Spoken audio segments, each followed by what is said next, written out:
The family of Grand Rapids native Breonna Taylor says they finally have justice.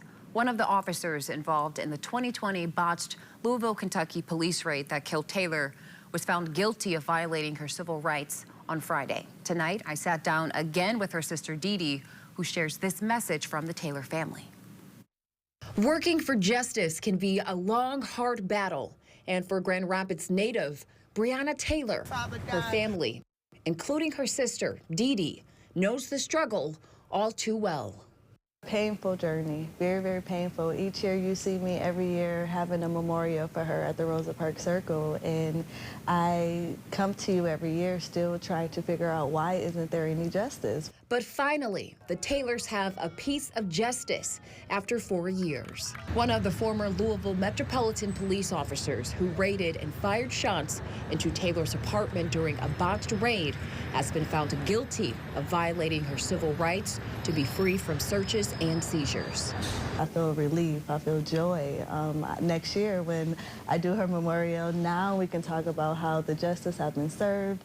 Of course, we want more of the systematic justice to be served as well, but I'm happy. I feel a sense of relief, and we can now rest easy, and Breonna can also be at peace in a way too. Brett Hankinson reportedly fired 10 shots into Taylor's apartment window she shared with her boyfriend, Kenneth Walker, though his bullets did not kill her.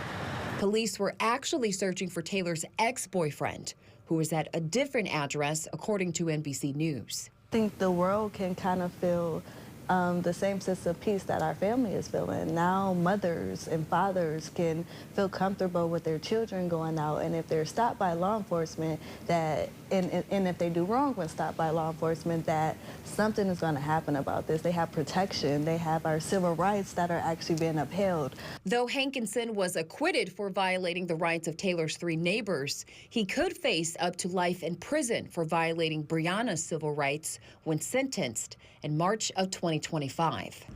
Taylor says the guilty verdict now sets a national standard. They're highlighting the accountability measures and injustice that so many people have faced. Dee Dee has been deeply changed by her sister's legacy. Talk to me about the impact that she's made on your life.